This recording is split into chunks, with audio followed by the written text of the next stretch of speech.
talking for hours. I only have one page of questions for you. Is there any questions up to now? I threw John. Very good. So I didn't want to, I wish I never tried it. It tastes much. So we talked about independent owner operators. We talked about leased on to Challenger, and now we're going to talk to Mr. Mike Hahn. So if you don't know who Mike Hahn is, I'll let you tell him. No. Mike is a former road knight.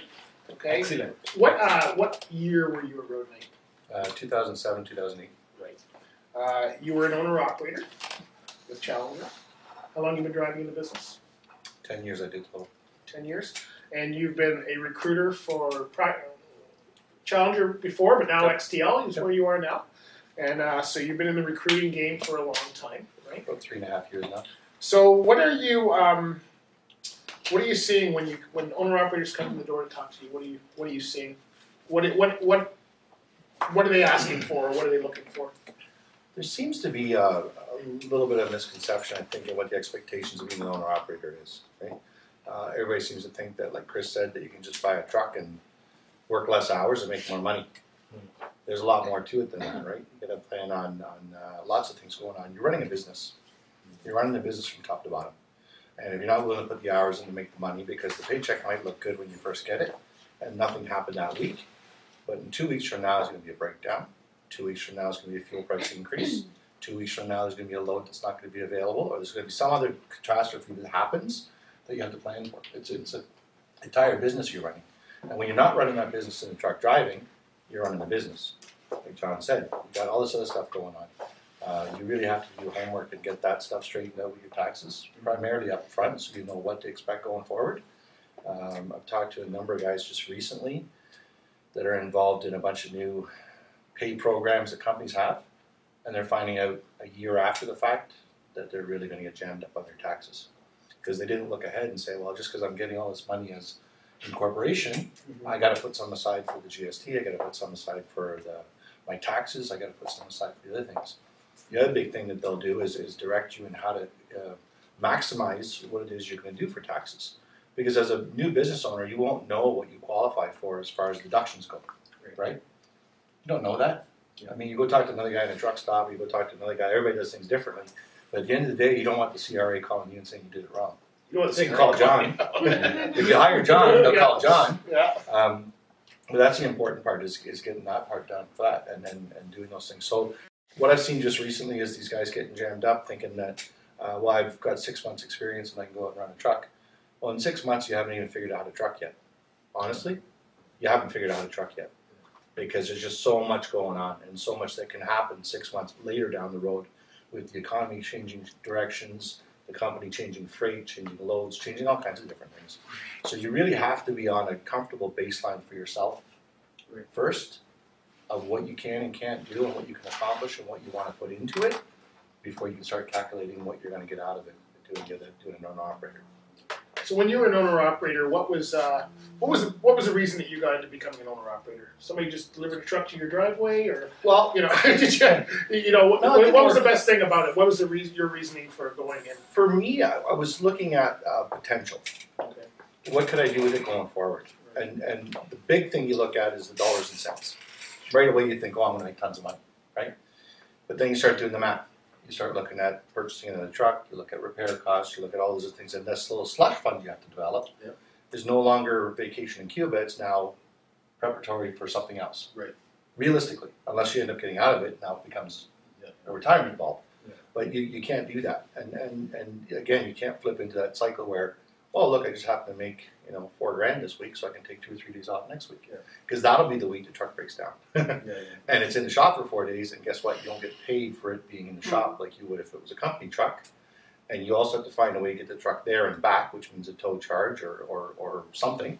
And all those things cost big bucks. And just towing you off the highway is probably about $700 just to come off the highway.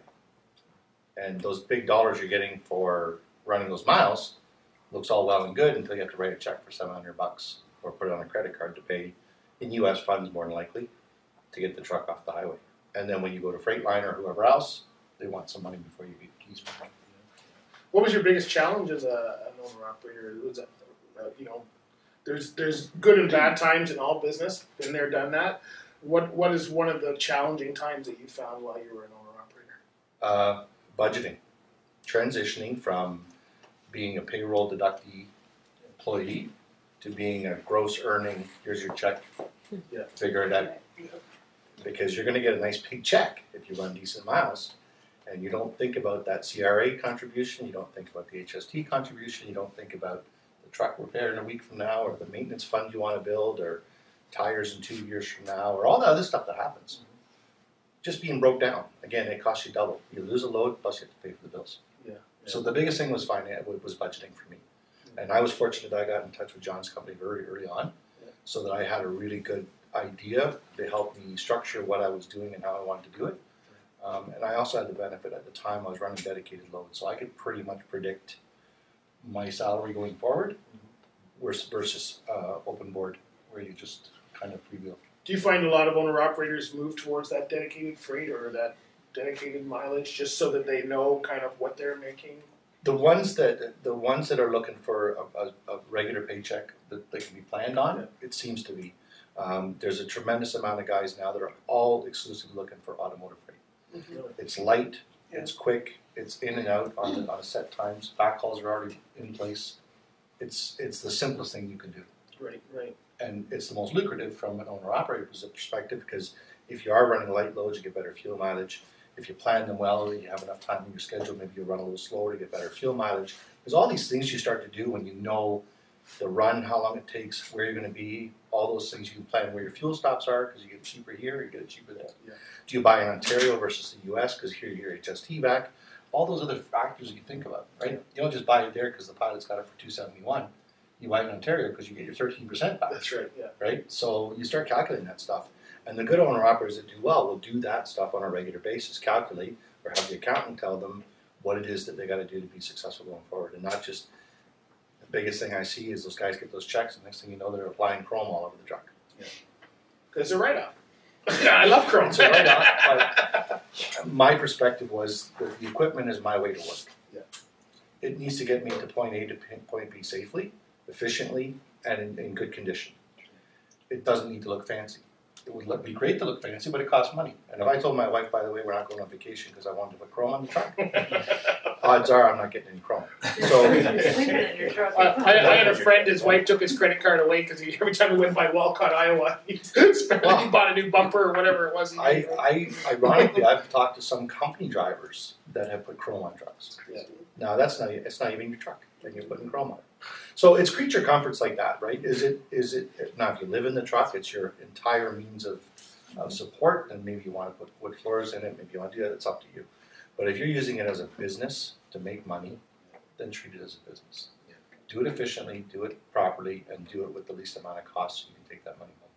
Do you, I know it's been a few years since you've done that, but what type of homework did you do when you were becoming an owner-operator? Do you remember that part? Like, I remember it very clearly. It's not just a matter of going and signing on with Challenger or whoever. It's what kind of homework, what kind of steps did you do? The nice thing about being with a company already of that kind of size, or that has any kind of size, is they can help you with that transition, right? If that's what you're interested in. And in some cases, maybe already know the freight patterns, right? And that's a big part of it. Because, a recruiter can tell you, oh yeah, you're going to get 2,500 miles. But that's not the reality. If you're working those loads already now as an owner, a company driver, you can transition into the same loads as an owner-operator, right? In theory, right? I had a dedicated load, so I was running that frequently. I knew the miles. I mean, I was working out fuel mileage. Again, we have time. Drivers have time. Sit around and calculate and not use your devices while you're driving, but count your fingers and toes, and you do the math. I was doing math nonstop. I was calculating fuel mileage, I was calculating fuel surcharges, I was calculating how much fuel mileage the truck was getting. I was basing that on the purchase of my next vehicle. What would my expected finances rate be versus what I can see in the check? And even after I got my first check, I went, did I do something wrong? Yeah. But you still, it's a shock, because there's some things you don't calculate for right away, is taxes and HST and some of the other stuff. But you have to do that math. If you just go into it because somebody tells you you're going to get $1.55 a mile, fuel tax included, and you're going to make $5,000 on 3,000 miles, it's a lot more than just that. Yeah. Did you do your own repairs and all of that? Were you one of these People climbing under the truck on Saturday? No, I'm not a tinker. I could tinker with things that I wanted to adjust. Yeah. I think the only real benefit to being an owner operator as far as equipment goes versus a company guy is you can do what you want to the truck, right? If I didn't like the fact it didn't have a fridge, I could go to Walmart and buy a cube fridge and mount it in there and have a proper fridge. If I wanted to run 5,000 watt inverter off it, I could do that. If I wanted to put, that's my choice. Within reason of what's comfortable and what's normal, right? But it's still, that's the only difference. Now, maintenance-wise, again, it's nice if you had that capability because it would definitely cut your costs down. You could do some stuff on the side of the road if you need to. There was a few things that I managed to do on my own, but if you are relying on shops and things like that, again, you have to have you got to have somebody that you can say at least on a given day you can bring your truck in and have it looked at because you work on a system, right? If you go to a Freightliner, just because you broke down now doesn't mean they're taking you in 10 minutes. They may have a 24-hour waiting list. Now, if you're with a big company, maybe they've got a bump system where they can get you in earlier because they deal with that company frequently. Other reasons why you want to be with a big fleet or fleet that has that kind of program, you can get discounts on tires because they buy in mass. Right? You're going to get a discount that they pass that discount through to you. The fuel discounts that they may carry or not. And in some cases, they may have shop facilities on site you can deal with. Yeah, that's one of the things I've often promoted through my owner-operator course is that if you're going to use a shop, try to use the same shop all the time so they can get a better shop rate or what have you. A lot of owner-operators don't think of that kind of stuff. They go and, they're going by the TA in Chicago. Oh, I'll get the oil change, and go over here and I'll get this done here, and they have no loyalty to the shops. And if you have loyalty to the shop, you can book it in on the weekend when you're at home and hopefully get a better shop rate and pricing. And in some cases, they get to know your truck. Yeah. If it's there frequently enough, and you said, "Oh, remember last week when I brought it in?" Oh yeah. Since then, what's happened, right? They get to know it a little bit more, and it's not a start from scratch every time you bring it in. Oh yeah, well 3 weeks ago this happened, and then 2 weeks ago this happened, and that's why we're at where we're at now. Yeah. But if they've seen something progressive work through your truck, it's a little easier. And right? finding a shop that is somebody you can trust, right? So when you have that question, hey, should I change my drives now? Wait a month, till the new tax year, those kind of things. Opinions are important. You got to get the opinions from the right people, whether it be shop personnel or staff at the facility. I had a relationship with the shops I dealt with and the shop at the facility well enough that I could call them by phone and say, hey, I know it's not your job, but can you help me out? This and this is going on. Yeah. Is it something I really should worry about, or can I just, and they're not going to diagnose over the phone, but they'll at least maybe calm your nerves a little bit and say, it's not something you need to worry about. Yeah. So again, you can only do that if you develop a relationship with those people and do that from the very beginning, right? If you're always going to somebody different, you never know. Be loyal, get royal treatment, That's the When you were trip planning, because trip planning to me, in my career, I think trip planning was one of the things that made the most money.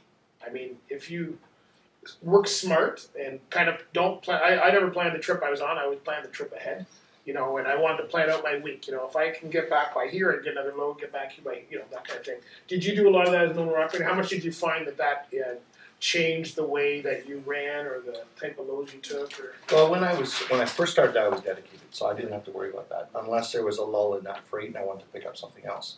But you're right, as far as the planning goes from any open board driver, whether it's company or owner operator, I think an efficient driver will always look ahead to the next load and plan today's load based on what happens tomorrow. If I go and decide I got a delivery at noon tomorrow, well, I'll drive 4 today and I'll drive 5 tomorrow and I only have 6 left on my log. It's not very efficient. I get down there today, I do my reset, I wait until noon, I get my offload, now I got a full 11-hour day to come back. Yeah. What makes more sense? But not everybody, predicts it that way. Right. You have to look at what's next and hopefully figure out your whole week that way, even though you don't know what the loads are. Yeah. Plan your logs and things in such a way that you utilize them as best as possible. That's right. The way I've always looked at it is if I'm going to be out on the road for 70 hours a week, which is our requirement and ability, I want to utilize as much of that as possible and make it money. Yeah. Not sitting around waiting for loads, not sitting around because I don't have hours, or not sitting around because of an error on my part. How much was that relationship with the dispatcher play into that? Did working with a dispatcher and trying to help them out, and hopefully did that come into play as a? I think there's always that give and take. I mean, the driver managers and coordinators always every once in a while have the hot load that's got to go somewhere, right? And there's that give and take. Can you help me out here? We'll help you out with something else later on down the road. I mean, the way I always looked at it, on either side company again, or as an owner operator, you have to pretty much give your abilities to the planner, Yeah. and let them work with it. If you start saying no, I'm not, no, I'm not, no, I'm not, then you're not going to get someone else. Right. You know, you have to. It's hard to say that you want to pass over your time to somebody else, but if you want to be efficient and trust that they're going to keep you moving, give them your time. Give them your time. Let them work you. And if the only reason you can't do it is because it's not legal, it's not safe, or I'm too tired, then it doesn't work. But again, it's a working scenario, right? And what we don't see as drivers in most cases is it's a huge puzzle. And we're just one piece of it. And if we change something, it may change the puzzle for 10 or 12 other drivers because all the plans don't fit together anymore. And all of a sudden, you know, that your little change has just changed it for a whole bunch of other people. So it's important to understand that. What type of areas did you run? Did you run like in what we call the 500-mile radius? Did you run California? I did both. I did, when I did the van freight, I did primarily the Great Lakes states. You want to call it the Eastern Seaboard. I did Georgia's and things like that as well. When I moved into the reefer side of things, I stretched my legs a bit, some West Coast and some deep South. And it was just for a variety. And I also did it to see and balance out whether I was going to make more money one way or the other way. So what did you find? Because this is my challenge every time I. Well, we've had this discussion. I know we have. But I actually have this as a scenario in my course that I used to teach. I would put up the scenario of an East Coast driver and a scenario of a West Coast, and I let them figure out, and they were usually surprised as to who actually made more money. I mean, if you're looking for consistent miles for a duration of time, then West Coast is the way to run. Because you know your schedule is going to be set for 14, 16 days, right? But running short trips, multiple crosses across the border, multiple picks and drops on an Eastern Seaboard with a premium pays more in miles than does the long stuff. Because in a lot of cases, a lot of companies will have a premium to work in that Northeast corridor. It's usually cents, if not, quite substantial. But when you run the West, there's no premium. So you're going to get all those miles, which is great if you happen to want to go out in a January or February when freight's slow. But if you want to make more money, you do the short stuff. Because you get paid for, in most companies, you get paid for border crosses, you get paid for picks and drops, you get paid for some detention times and things like that happen. And the premium on the short stuff is more than the long stuff is. So the 5,000 miles you get going out west isn't going to pay the same as the 5,000. And the other benefit is, at some point in time in that 14-day cycle, you should be home. If you go west, you're not coming home for 3 weeks. And then there's a risk of a breakdown, and there's a risk of some other issues. If there's no freight in California, no freight in Texas, you sit for 2-3 days. Guess what? You don't get paid for those 3 days either. No, I've experienced that, and I used to run both ways, but I preferred East Coast just because of the money. And one of the things I tell a lot of people that are drivers is, well, especially owner operators, is that if you take the mentality of going where the freight pays the most, and not where you want to go as a driver, because we all want to go to the sunny south. It's a really nice drive, but we actually make more money running to Jersey. So, that determines the kind of owner operator that you're going to be. Do you see that as people coming in? Do you get those owner operators who come in and go, "I'm not running east, not running east"? You see that still, but and some of the factors that they still say, "I want to run west, I want to run long," but they don't look at is the fuel costs in California are way more than they are around here. So, are you really making any more money because you got more miles? You just paid a lot more in fuel. Plus, you got to probably buy supplies on the road because you're gone longer instead of buying them at home, and you spend more on those kinds. So everything ends up costing you a bit more, regardless, in that sense. Now, drivers are still pretty specific about not running East Coast for one reason or another. It is getting denser in population and parking and all those other fantastic things. But in some cases now, the runs are short enough that you can do them in the day down and day back. So it's not as difficult as it was before. Have you ever? Some people still want that Texas. But again, if it's not something that's going to be a guaranteed backhaul, especially in something like reefer freight, if all of a sudden there's no produce coming back in from Mexico or whatever, there's 2,000 trucks there waiting for a load, and sitting in 39-degree weather, and the truck is for 3 days is not fun. So, and it's not nothing you can do about that, right?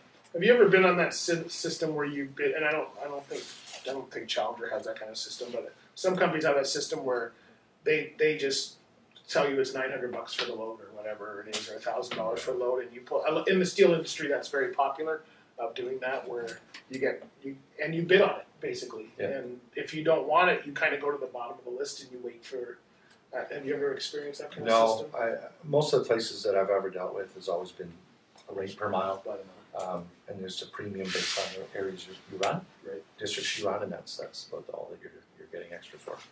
Did you start out with a used truck, new truck? What kind of truck did you start? I bought a used truck. I bought a 2004 Freightliner. 2001 Freightliner. I decided to stay with a piece of equipment I was familiar with, something that I liked, but that wasn't going to be off-ended expensive. I didn't want to buy new because, again, it was an area I didn't know yet. I figured if I was going to do anything, I'd start slow and buy a used truck, and then develop from there if I was interested. Again, the growth potential is pretty big if you're with a company that has the ability to put multiple units on. If you've got the savvy to do that, when you start doing dedicated loads and things like that, you start getting grand ideas of buying more trucks and adding fleet size and coming out of the truck and being an owner, right? But things always don't work out that way because, again, the economy changes, the freight changes, the loads change, and when I was going through my process, who would ever have thought that GM was going to go bankrupt? And I'm running a dedicated GM load, and I didn't base my budget on that, but I based a lot of my running on that, and that changes dramatically. Obviously, that you can do 5,000 miles in a 10-day period, whereas now you got to do that in a 12-day period because the freight doesn't run the same. So you got to make those accommodations if that's what you're basing your lifestyle on. Now, you brought up a point here in what we call mini fleets, where someone's leased onto a Challenger or something like that, but they own 6 trucks in the fleet. What's your thoughts on that, if there are any? Well, I was at that point where I was considering doing that because I knew what I could produce on the run that I was doing, and I knew that equal types of runs would do the same kind of thing. So I figured that it wouldn't be that difficult for me to buy another truck or 2 trucks or 5 trucks for that matter, put drivers in those trucks and run similar freight that I was doing and be lucrative that way, right? And then grand idea at the time was come out of the truck and just manage the trucks.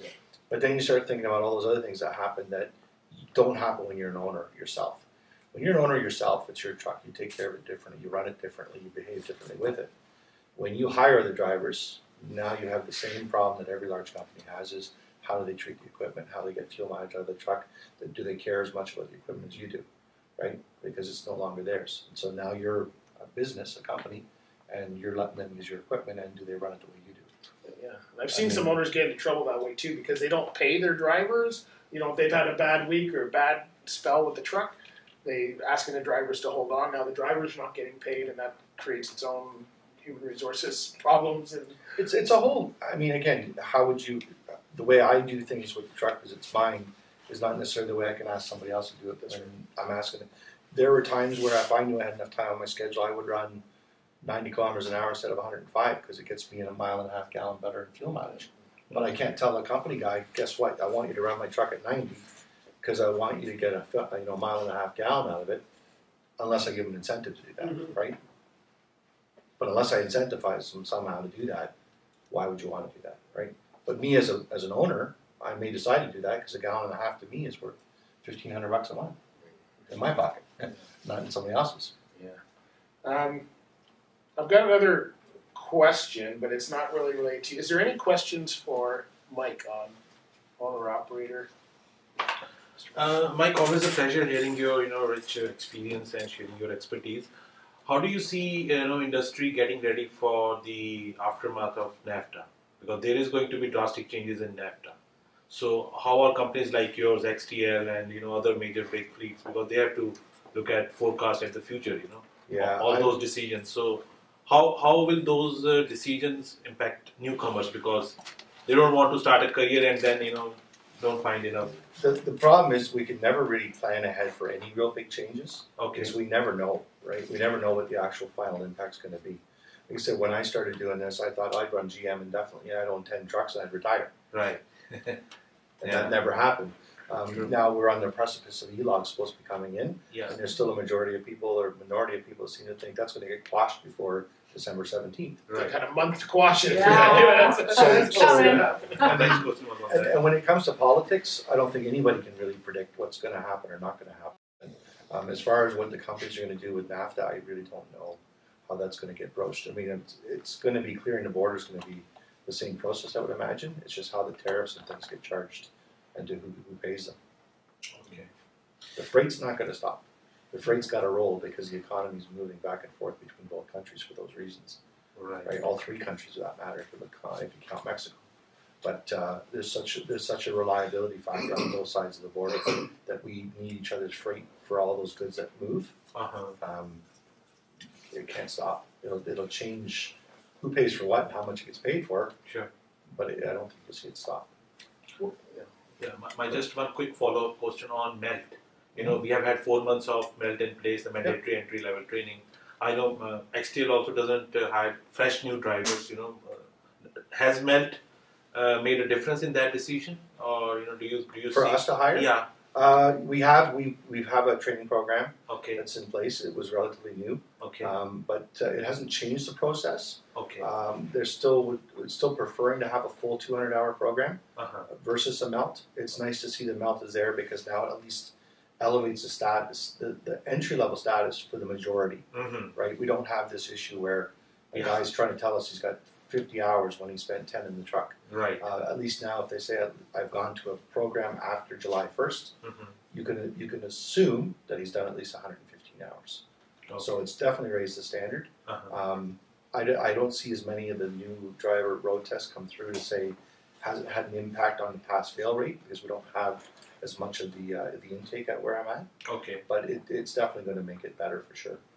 That's and in light of the accidents that have happened recently, wow. I mean, we're drawing a lot of attention as an industry. And I'm pretty sure, just summing up this, there is a call for coroner's review, and I'm pretty sure government is going to go ahead with that because it is becoming more often, more frequent. That will open up a can of worms. It will, but I mean, anytime trucks are involved in things, unfortunately, even if there's nothing severe happening, highways get shut down. Yeah. Things get closed, and it draws a lot of attention. Yeah, sure. Even a broke down truck on the side of the road. Yeah. It causes a major delay somewhere. So, we got to be diligent in projecting the positive that happens because there's a tremendous amount of freight that moves with no incidents. I mean, per mile, trucking is still the safest mode of transport on the highways, and that part's not being. Don't think that's being projected right now. No, it's not. Any other questions? No. You have a question? No, okay. One thing I want to just mention is freight. So you're hiring owner-operators. Do you see freight capacity staying to where people will get fairly consistent miles? I mean, you're mentioning that GM went out of business while you're an owner-operator or went bankrupt or whatever you want to call what they did. Do you see that happening? Do you still see it fairly consistent? It's been consistent now for a couple of years. I think there's a lot of anticipation in what freight capacity is going to be like in a month from now, because the expectation is that there's going to be a lot less trucks available for freight because there's going to be companies that don't want to follow on the e-log mandate, or there's going to be drivers that decide not to, small fleets that may decide not to purchase the equipment that it requires to run e-logs. Now, the funny thing is, there's a number of companies that have already been in e-logs for a number of years and done it successfully. And there's just drivers that don't have that knowledge to say, okay, look, it's not a bad thing. I can still run miles. I can still do my job. I just got to do it properly this time on e-log. The last area I want to just cover very quickly is, and I don't know how much experience you have in this, but is the, I guess the driver service area where, they don't really have a truck. They're employed by another driver, maybe one of these mini fleets, but they're told to be kind of owner-operators, but they're not really owner-operators because they don't have a truck. And, have you experienced that? We call it the never-never plan, and I'm not going to say that they're all bad because there's some companies that have that. And if you read the contract and you agree to it, there's nothing wrong with it if that's what what you're getting into. But I think most people don't. You have to read the documentation you're given and the contract that you're going to be under. If you're comfortable with the long-term lease program and plan on staying with the company to run out the balance of that contract, then maybe that works for you. But again, there's no forecast to say that everything that you're starting with now is going to stay static for the 7-year period that lease-to-own program is going to be.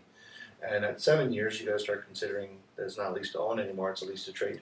Because now you got to look at potentially something else you might have to buy going forward.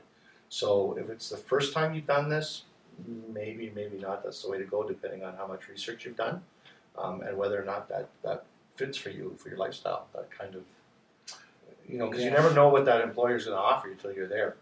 But if you're already tied to a truck going there, there's less options. Well, I always tell people, if you can afford to get a truck, go independent, like go somewhere else and buy your truck. Because if you don't like the company after a few years, it's a lot easier to move if you own the truck than It gives you options. program. It gives you options.